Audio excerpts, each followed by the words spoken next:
E aí, pessoal, tudo bom?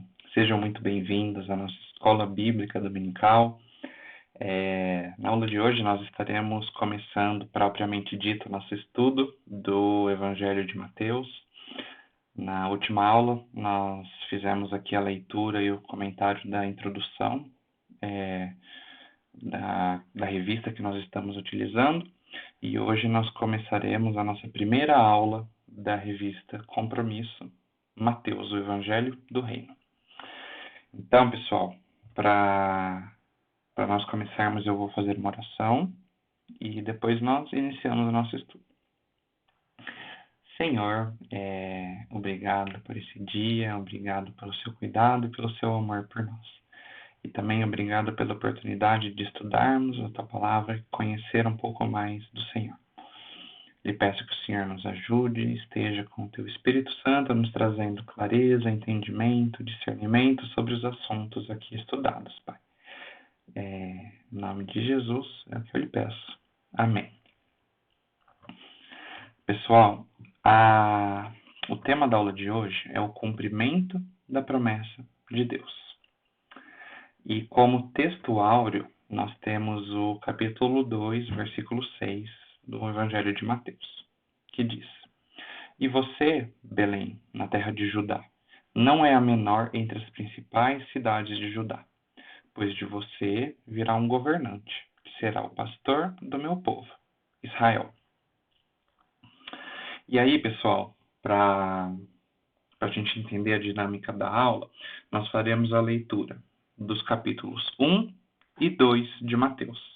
E depois nós conversaremos um pouco sobre os assuntos tratados nesse texto. Este é o registro dos antepassados de Jesus Cristo, descendente de Davi e de Abraão. Abraão gerou Isaque. Isaque gerou Jacó. Jacó gerou Judá e seus irmãos. Judá gerou Pérez e Zerá, cuja mãe foi Tamar. Pérez gerou Esrom. Esrom gerou Rão. Rão gerou Aminadab. Aminadab gerou Naasson. Naasson gerou Salmão. Salmão gerou Boaz, cuja mãe foi Raabe. Boaz gerou Obed, cuja mãe foi Ruth. Obed gerou Jessé. Jessé gerou o rei Davi. Davi gerou Salomão, cuja mãe foi Batseba, viúva de Urias. Salomão gerou Roboão. Roboão gerou Abias. Abias gerou Asa. Asa gerou Josafá. Josafá gerou Jeorão. Jeorão gerou Uzias. Uzias gerou Jotão. Jotão gerou Acás. Acás gerou Ezequias. Ezequias gerou Manassés. Manassés gerou Amon. Amon gerou Josias. Josias gerou Joaquim e seus irmãos, nascidos no tempo do exílio na Babilônia. Depois do exílio na Babilônia, Joaquim gerou Salatiel. Salatiel gerou Zorobabel. Zorobabel gerou Abiúde. Abiúde gerou Eliaquim. Eliaquim gerou Azor. Azor gerou Sadoc. Sadoc gerou Aquim. Aquim gerou Eliúde. Eliúde gerou Eleazar. Eleazar gerou Matã. Matã gerou Jacó. Jacó gerou José, marido de Maria. Maria deu à luz a Jesus, que é chamado Cristo. Portanto, são 14 gerações de Abraão até Davi, 14 de Davi até o exílio na Babilônia, e 14 do exílio na Babilônia até Cristo. Foi assim que nasceu Jesus Cristo. Maria, sua mãe, estava prometida para se casar com José. Antes do casamento, porém, ela engravidou pelo poder do Espírito Santo. José, seu noivo, era um homem justo e resolveu romper a união em segredo, pois não queria envergonhá-la com uma separação pública. Enquanto ele pensava nisso, um anjo do Senhor lhe apareceu em sonho e disse: José, filho de Davi, não tenha medo de receber Maria como esposa, pois a criança dentro dela foi concebida pelo Espírito Santo. Ela terá um filho e você lhe dará o nome de Jesus, pois ele salvará seu povo dos seus pecados. Tudo isso aconteceu para cumprir o que o Senhor tinha dito por meio do profeta. Vejam, a virgem ficará grávida. Ela dará à luz um filho, e o chamarão Emanuel, que significa Deus conosco. Quando José acordou, fez o que o anjo do Senhor lhe havia ordenado, e recebeu Maria como esposa. No entanto, não teve relações com ela até o menino nascer, e ele lhe deu o nome de Jesus. Jesus nasceu em Belém, na Judéia, durante o reinado de Herodes. Por esse tempo, alguns sábios das terras do Oriente chegaram a Jerusalém e perguntaram: Onde está o recém-nascido, rei dos judeus? Vimos sua estrela no Oriente e viemos adorá-lo. Ao ouvir isso, o rei Herodes ficou perturbado, e com ele todo o povo de Jerusalém. Reuniu os principais sacerdotes e os mestres da lei e lhes perguntou: Onde nascerá o Cristo? Eles responderam: Em Belém da Judéia, pois assim escreveu o profeta. E você, Belém, na terra de Judá, não é a menor entre as principais cidades de Judá, pois de você virá um governante que será o pastor do meu povo, Israel. Então Herodes convocou os sábios em segredo e soube por eles o momento em que a estrela tinha aparecido. Vão a Belém e procure o menino com atenção, disse ele. Quando o encontrarem, voltem e digam para que eu vá e também o adore. Após a conversa com o rei, os sábios seguiram seu caminho, guiados pela estrela que tinham visto no Oriente. Ela ia diante deles, até que parou acima do lugar onde o menino estava. Quando viram a estrela, ficaram muito alegres. Ao entrar na casa, viram o menino com Maria, sua mãe, e se prostraram e o adoraram. Então abriram seus tesouros e o presentearam com ouro, incenso e mirra. Quando chegou a hora de partir, retornaram para sua terra por outro caminho, pois haviam sido avisados em sonho para não voltar a Herodes. Depois que os sábios partiram, um anjo do Senhor apareceu a José em sonho. Levante-se, disse o anjo, fuja para o Egito com o menino e sua mãe. Fique lá até eu lhe dizer que volte, pois Herodes vai procurar o menino a fim de matá-lo. Naquela mesma noite, José se levantou e partiu com o menino e Maria, sua mãe, para o Egito, onde ficaram até a morte de Herodes. Cumpriu-se assim o que o Senhor tinha dito por meio do profeta: Do Egito chamei meu filho. Quando Herodes se deu conta de que os sábios o haviam enganado, ficou furioso. Enviou soldados para matar todos os meninos de 2 anos para baixo, em Belém e seus arredores, tomando por base o relato dos sábios acerca da primeira aparição da estrela. Com isso, cumpriu-se o que foi dito por meio do profeta Jeremias. Ouviu-se um clamor em Ramá, choro e grande lamentação. Raquel chora por seus filhos e se recusa a ser consolada, pois eles já não existem. Quando Herodes morreu, um anjo do Senhor apareceu em sonho a José, no Egito. Levante-se, disse o anjo, leve o menino e a mãe de volta para a terra de Israel, pois já morreram os que tentavam matar o menino. Então José se levantou e se preparou para voltar à terra de Israel com o menino e sua mãe. Soube, porém, que o novo governador da Judéia era Arquelau, filho de Herodes, e teve medo de ir para lá. Depois de ser avisado em sonho, partiu para a região da Galileia. A família foi morar numa cidade chamada Nazaré, cumprindo-se desse modo o que os profetas haviam dito, que Jesus seria chamado Nazareno. Então, pessoal, aqui a gente finaliza os 2 primeiros capítulos do Evangelho de Mateus. E aí o autor traz uma breve introdução aqui para a gente refletir e entender algumas coisas. Primeiramente, não só na aula de hoje, mas ao longo do estudo dessa revista, nós estaremos caminhando pelo Evangelho de Mateus, que é também chamado de Evangelho do Reino. E aí o autor da revista, ele nos convida para que façamos a leitura dos textos bíblicos, façamos também a leitura dos comentários aqui nesse estudo, nessa revista, mas também nos convida a anotar as lições que o Espírito Santo colocar em nossos corações, com cada acontecimento e palavra do grande Mestre Jesus. Pessoal, o Evangelho de Mateus, Marcos e Lucas são conhecidos como evangelhos sinóticos, que significa ver conjuntamente. Se nós repararmos, esses três evangelhos descrevem muitos dos mesmos acontecimentos, mas cada um com seu jeito de fazer a narrativa. Marcos ele é considerado pelos estudiosos como o primeiro a ser escrito. Mas aqui nós estamos conversando sobre Mateus. Então, pessoal, Mateus ele era um publicano, um coletor de impostos do povo hebreu durante a dominação romana. Por ser um publicano, Mateus ele entendia de contas.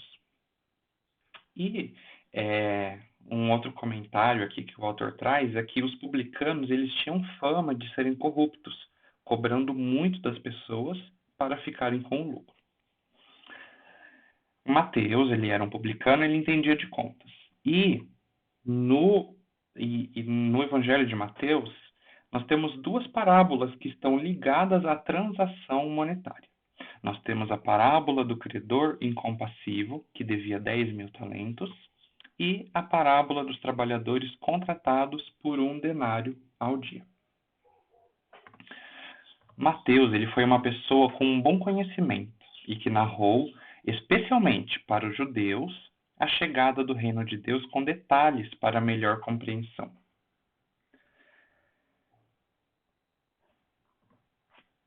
Mateus, igual a gente leu aqui, ele começa com a genealogia, fato que era fundamental nessa cultura. Se a gente reparar, Marcos e Lucas, eles iniciam diretamente com as narrativas dirigidas aos gentios. Mas Mateus, ele traz essa genealogia, né? Já no começo da sua narrativa, ele traz essa genealogia. Um fato que era fundamental nessa cultura. A sua forma de narrar os acontecimentos numa sequência clara e objetiva ajuda a compreensão de todo o plano de Deus para a humanidade. Mostra claramente que Jesus é o Messias e a profecia narrada no Antigo Testamento foi cumprida. Além disso, Jesus ele é apresentado como rei messiânico, filho da casa real de Davi, o leão da tribo de Judá. Marcos ele só se refere uma vez ao termo filho de Davi, mas em Mateus o termo filho de Davi aparece 12 vezes. Então, pessoal, a gente começa aqui a nossa conversa falando sobre a genealogia de Jesus. Já nos primeiros versículos do primeiro capítulo do Evangelho de Mateus, nós temos a descrição da genealogia de Jesus. Mateus ele começa o seu texto citando Gênesis 12:3, mostrando que Jesus era o legítimo herdeiro do trono de Davi e o cumprimento das profecias messiânicas. Para o judeu, saber de sua ascendência e descendência era algo fundamental, uma prova de que podiam receber a herança deixada. O texto aqui, nessa parte da descrição da genealogia de Jesus, ele é ordenado cuidadosamente. 3 sessões, desde Abraão até Jesus. Então, a primeira sessão, dos versículos 2 a 6. Então, vai falar desde Abraão até o rei Davi. A segunda sessão, dos versículos 6 a 11, vai falar desde Davi até o exílio na Babilônia. E a terceira sessão, dos versículos 12 a 16, da Babilônia até José. Então, pessoal, a gente vê que são destacadas 14 gerações de cada vez. Então, 14 gerações destacadas de Abraão ao rei Davi, são destacadas 14 gerações de Davi até o exílio na Babilônia, e também destacadas 14 gerações da Babilônia, do exílio na Babilônia até José, esposo de Maria. E esse número 14 ele talvez seja simbólico, porque o 7 para o judeu é um número perfeito. E 2 vezes 7 para confirmar. Então 7 mais 7, 14. Outros colocam o nome Davi, né? DWD, cujas letras tinham valor numérico. Então o D tem um valor numérico de 4 e o W tem um valor numérico de 6. Então DWD, 4 mais 6 mais 4, totalizando também 14. Pessoal, nessa genealogia também aparecem 5 mulheres com situações peculiares. Tamar, a injustiçada. Raabe, uma prostituta. Ruth, uma estrangeira. A mulher de Urias, com quem Davi adulterou, mãe de Salomão. E Maria. E aí o autor, ele também faz o convite, né, para ler o Grito das Incluídas, que é um livro de autoria dele, da editora Vida, que vai falar sobre essas 5 mulheres e contextualizar. Passando então da genealogia de Jesus, nós vamos para o nascimento de Jesus. A partir do versículo 18, a narrativa é sobre o nascimento de Jesus. Maria é mulher escolhida por Deus para ser a mãe do Salvador. E aí o autor ele traz uns comentários aqui contando sobre a sua experiência quando ele visitou Israel, quando ele esteve também no local onde dizem que Maria recebeu o anjo e lhe deu a notícia de que seria a mãe do Salvador. E ele diz que foi o momento que mais se emocionou e que ele não conteve as lágrimas. E ele imaginou algumas coisas e ele nos leva a essa reflexão, né? Imagine uma jovem noiva com um casamento marcado e um anjo vem de dizer que ela está grávida. Como assim, né? O que vão dizer de mim? O que direi ao meu noivo? Meu casamento acabou antes de acontecer. São algumas situações que a gente pode parar para pensar, né? Como que realmente deve ter sido essa experiência, né? Algo muito intrigante, mas muito bonito quando a gente entende a história, né? Eu, pelo menos, penso assim. Com certeza, essas e outras perguntas vieram à mente de Maria, né? E a gente pensa que é natural para qualquer mulher, né? Mas depois de conversar, talvez por um bom tempo ali com o anjo, Maria, ela entende a missão que estava sendo confiada a ela e aceita o desafio, mesmo sabendo que seria atacado em sua moral. Até porque o que os vizinhos poderiam dizer, né? Quando a barriga dela começasse a crescer, ou então que mesmo ela diria ao noivo José. No entanto, o plano de Deus ele é perfeito, e um imperador inventa um alistamento de todo o povo, e o casal precisa ir de Nazaré para Belém. Além disso, o cumprimento da profecia de Isaías 7,14. Trouxe aqui o versículo 14 do capítulo 7 de Isaías. Por isso, o Senhor mesmo lhes dará um sinal. Vejam, a virgem ficará grávida. Ela dará à luz um filho e o chamará de Emanuel. Então, pessoal, a gente vê a história toda dirigida por Deus, que detalha todos os acontecimentos com séculos de antecedência. A gente vê que o nosso Deus ele é maravilhoso, ele pensa em todos os detalhes. A narrativa de Deus na Bíblia mostra que por uma mulher veio o pecado no mundo, por Eva. E por uma mulher nasceu o Salvador, por meio de Maria. Então a primeira desobedeceu às ordens, a segunda aceitou o desafio. Então a gente vê esse contraponto, né, pessoal? Essa comparação, contraponto de que por uma mulher veio o pecado no mundo. Então por Eva veio o pecado no mundo. E por uma mulher nasceu o Salvador. Por Maria nasceu o Salvador. A primeira mulher ela desobedeceu às ordens e a segunda aceitou o desafio. A gente pode conversar também sobre a atitude de José, porque a reação dele como homem é natural. Ele quis deixá-la sem difamá-la, mas um anjo aparece para José e diz para ele, comunica que Maria não errou, mas emprestou seu útero para gerar o Salvador do mundo. Não havia nada de errado com ela. E José é tão digno que não tocou Maria até o nascimento de Jesus. José ele é digno que não teve relações com Maria até que Jesus nascesse. Maria, então, ela era virgem quando teve o menino. Quando a gente faz o contraponto com Adão, a gente vê que Adão culpa a mulher e Deus ao mesmo tempo, quando diz, a mulher que tu me deste. Então, pessoal, a gente vê aqui duas reações masculinas diferentes que precisam ser analisadas e consideradas também.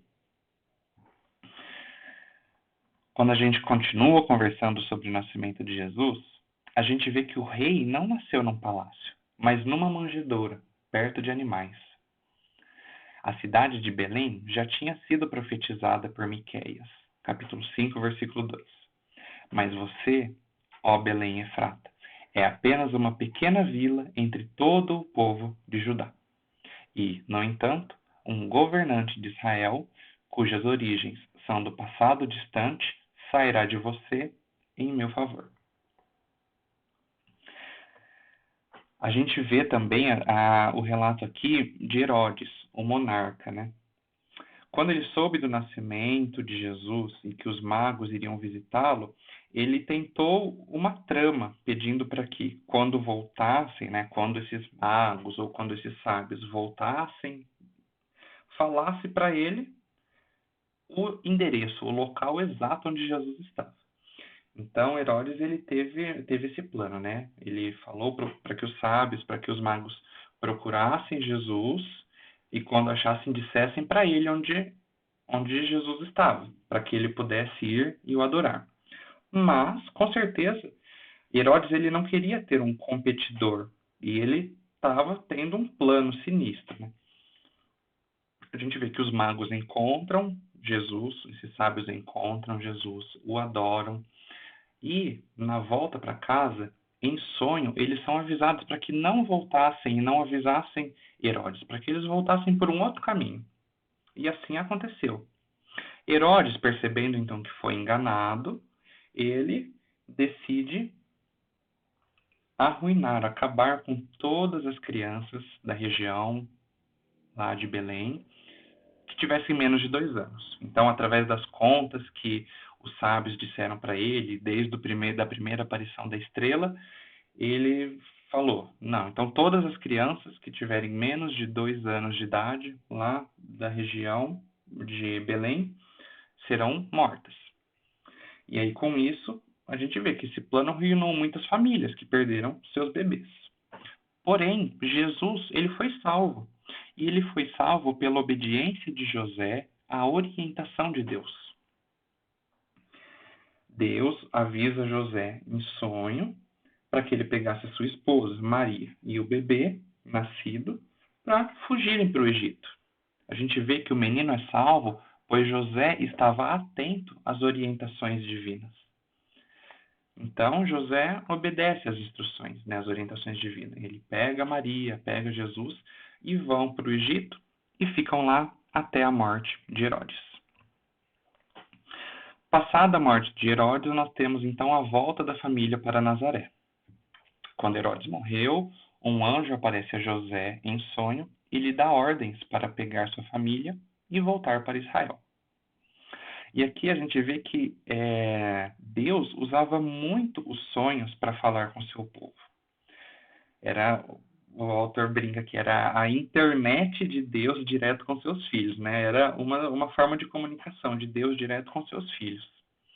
E José, sensível à voz de Deus em todos os momentos que Deus assim agia, ele obedecia e cumpria as ordens com muito cuidado. Dessa forma, José foi um homem comprometido com o Senhor, que cuidou de Maria, sua esposa, e de Jesus, o bebê que veio a ser o Salvador de todos nós. Então, José, ele obedece, ele retorna para Nazaré. José foi para Nazaré, na região da Galileia. Porém, quando ele soube que o governador, que era Arquelau, reinava na Judéia, José e a família foram para a região da Galileia. Nazaré, para onde José foi com Maria e Jesus, é uma cidade que não foi mencionada no Antigo Testamento, porque ela era considerada pouco importante.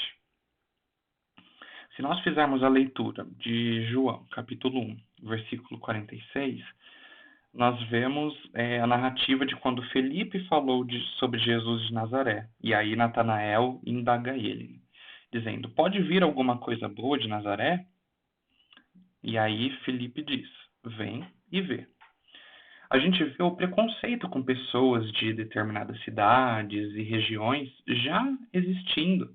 E continua, infelizmente, até hoje. Esse preconceito com pessoas de algumas localidades e algumas cidades existia e, infelizmente, continua existindo até hoje. No contexto histórico daquela época, Nazaré é uma cidade em que as pessoas que nasciam lá tinham até vergonha de dizer que eram nascidas em Nazaré. E mesmo assim, Deus encaminha a família para esse local, onde Jesus passa sua infância e adolescência. Então, Jesus passa aqui sua infância e adolescência em Nazaré. Mistérios de Deus. E aí o autor traz uma reflexão, né? Por que Deus não os colocou em uma cidade grande, com todo o conforto, assim teria mais projeção na hora que começasse o seu ministério? Mas não como como uma indagação, como um pensamento mesmo, né? Porque Jesus ele foi para uma cidade desprezada, mas isso não prejudicou o ministério de Jesus. O autor diz que Jesus foi para uma cidade que era considerada desprezada, mas isso em nada prejudicou o seu ministério. Jesus cumpriu a missão que tinha aqui no mundo enquanto humano. Então são mistérios de Deus, né? Realmente, assim, Deus encaminha a família para uma cidade que era tido como desprezada e, mesmo assim, ele cumpre a missão que tinha aqui no mundo enquanto humano. E aí, como conclusão, pessoal, o autor traz que Jesus, o nome Jesus, o significado do nome Jesus é Salvador, que vem do hebraico Josué, que significa Jeová é salvação. Mas Jesus, o filho de Maria, chamava-se Jesus Cristo. E Cristo significa ungido do hebraico e Messias do grego. Então, a gente vê aqui Jesus é o nome humano, mas Cristo é o Messias, o ungido. O rei nascido em Belém era um homem judeu, mas também o filho de Deus, o rei dos reis e o senhor dos senhores. E aí a gente fica com algumas reflexões que eu acho que a gente pode pensar aqui. Além de toda a história de como foi o nascimento de Jesus, a gente entender também a genealogia de Jesus, entender como foi que Jesus nasceu, depois foi para o Egito, depois volta e se estabelece na cidade de Nazaré, a gente pode refletir. Que lugar que nós estamos dando a esse rei em nossas vidas? Como nós vemos a atitude de José como marido e pai? E como nós vemos Maria como mulher e mãe do Salvador? São alguns pontos que a gente pode refletir, além de toda a história que nós lemos hoje, né? Eu acho que a gente pode pegar esses pontos e analisar, uma vez que Jesus é o Filho de Deus, é o Rei dos Reis, é o Senhor dos Senhores. Que lugar nós damos a esse Rei em nossas vidas? E como nós vemos as atitudes de José e de Maria também, né? Pontos para nós refletirmos. Então, pessoal, essa foi a aula de número 1 da revista Compromisso, publicada pela editora Convicção, da Convenção Batista Brasileira. Vou deixar aqui na descrição do vídeo o caminho onde você pode adquirir esse material, e se você tiver alguma dificuldade, você pode nos comunicar também, entrar em contato conosco, que nós estaremos levando esse material para você. E aí fica o convite para que você adquira esse material para acompanhar a leitura, o estudo aqui conosco, para ter uma compreensão melhor do assunto, certo?